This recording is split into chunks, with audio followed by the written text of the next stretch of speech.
کہ جو پروفیشنلز ہم لوگوں میں سے جائیں گے وکلاء میں سے، ان کی بھی پوری طرح سے وہ چھان بین اور سکریننگ ہوگی، اور وہی رجسٹرڈ پریکٹیشنرز ہوں گے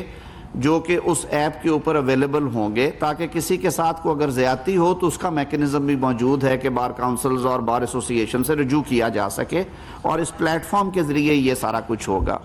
دوسرا جو اچھا کام ہے وہ یہ ہے کہ لاجا کو اس لیے اس کے ساتھ جوڑا گیا ہے، لیگل ایڈ سوسائٹی جو کہ گورنمنٹ آف پاکستان کی ایک اینٹی ہے، کہ وہ سائلین جن کے پاس وسائل نہیں ہیں کہ ان وکلا صاحبان کی جو قانونی معاونت کی فی ہے وہ پے کر سکیں، یہاں پہ پھر ہمارا رول شروع ہوگا، اور ہم کوشش کریں گے خود اپنے ذرائع سے گورنمنٹ اور سول سوسائٹی اور انٹرنیشنل ڈونرز کو ساتھ ملا کے ہم اس نیٹ ورک کو جتنا وسیع کر سکیں۔ مجھے ابھی خوشی ہوئی ہے کہ یہ جو ایپ ہے ابھی تک کہتے ہیں کہ جی تقریباً 7 لاکھ لوگوں نے اس کو دیکھا ہے۔ 7 لاکھ لوگ پاکستان میں ایسے ہیں جو کم از کم اس کے بارے میں آگاہ ہیں۔ پھر انہوں نے کہا کہ اس میں اور ہزاروں لوگ ہیں جو کنیکٹڈ ہیں، لیکن اچھی چیز یہ ہے کہ 3000 وکلاء جو ہیں وہ پروسیس میں ہیں اس سکروٹنی کی، تاکہ وہ ان کو یہاں پہ پراپر لیگل ایجنٹ کے طور پہ رجسٹر کیا جا سکے، اور 324 تو وہ ہیں جو ہو چکے ہیں، اور یہ سارا کچھ 1 مہینے میں ہوا ہے۔ جب آپ نے 1000 ہو چکے ہیں ماشاءاللہ۔ 15,000 سائلین بھی ایسے ہیں جنہوں نے اب اپنے معاملات جو ہیں اس ایپ کے ذریعے آپ کے سامنے رکھے ہیں۔ تو ہم سمجھتے ہیں کہ یہ دیے سے دیا جلے گا، یہ روشنی اور زیادہ بڑھے گی، اور جیسے کہ ابھی پریزنٹیشن میں بتایا گیا کہ شمالی علاقہ جات سے بھی لوگ اس سے رجوع کر رہے ہیں، کراچی سے بہت سارے لوگوں نے رجوع کیا ہے، اور یہ لوگوں کے جو قانونی معاونت کا سلسلہ ہے وہ شروع ہو گیا۔ 3 طرح کی چیزیں ہیں۔ اگر آپ کا معاملہ سنجیدہ ہے تو آپ کو وکیل سے کنیکٹ کروانا پہلی بات، اور اس کے بعد ایک ذمہ داری کے ساتھ کہ یہ وکیل جو ہیں یہ سکروٹنی کے بعد ایک رجسٹرڈ لائر ہیں، اور وہ پوری تندہی کے ساتھ پوری محنت کے ساتھ آپ کا مقدمہ کریں گے۔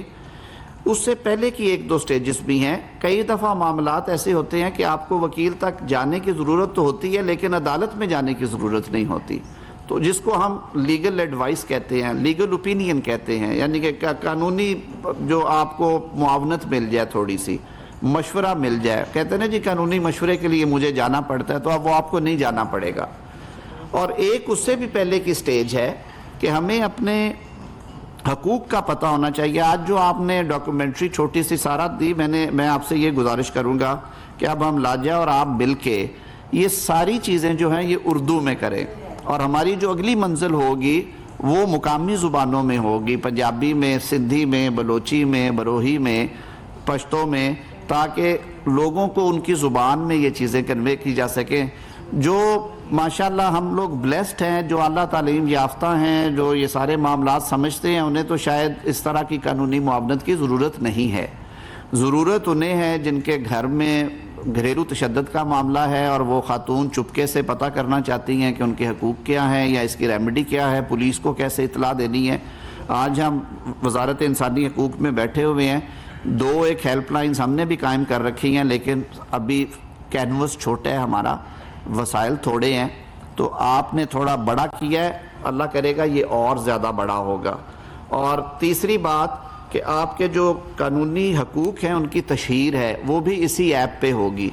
کہ آپ کے وراثت کے کیا حقوق ہیں، آپ کے بچوں کی کسٹڈی کے بارے میں آپ کے کیا حقوق ہیں۔ بہت ساری خواتین کو یہ معلوم نہیں ہے کہ شیرخوار بچہ ان سے الگ نہیں کیا جا سکتا، مائنر جو ہیں نابالغ بچیاں ماؤں سے الگ نہیں کی جا سکتی، 8 سال کی عمر تک کے جو بیٹے ہیں وہ ماؤں سے الگ نہیں ہو سکتے۔ تو وہ بڑی ضروری چیزیں ہیں، یہ لوگوں کو ان کے حقوق کا پتہ ہو۔ اور بہت سارے حقوق ہیں، تھانے میں جو تشدد ہے، خواجہ صاحب بیٹھے ہوئے ہیں، جسمانی ریمانڈ کا جو عام تشریح ہے پاکستان میں وہ یہ ہے کہ اب آپ کو ڈنڈے مارنے کی اجازت مل گئی ہے اور تشدد کرنے کی اجازت مل گئی، حالانکہ ایسا نہیں ہے۔ جسمانی ریمانڈ کا مطلب صرف اتنا ہے کہ اس شخص کی، ملزم کی جو تحویل ہے وہ پولیس کو ہو، تاکہ وہ آمنے سامنے بیٹھ کے اس سے بات کر سکے،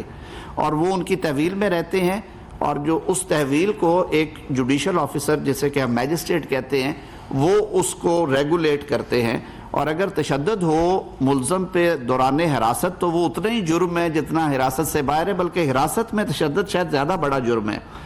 اور وہ معمولی تشدد بھی جرم کے زمرے میں آتا ہے. تو یہ وہ ساری چیزیں ہیں جو ہم اس ایپ کے اوپر عوام کی آگاہی کے لیے انہیں فراہم کریں گے تاکہ جو آئین پاکستان ان کو فنڈامنٹل رائٹس بنیادی حقوق دیتا ہے ان کا تحفظ ہو سکے.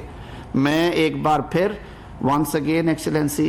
thank you so much for extending helping hand for this noble cause. لاجا اور جے پی پی کی پارٹنرشپ پہ آپ کو مبارک ہو, لیکن میں آپ کو ساتھ ہی یہ کہہ رہا ہوں کہ یہ ایک بہت بڑا کام ہے,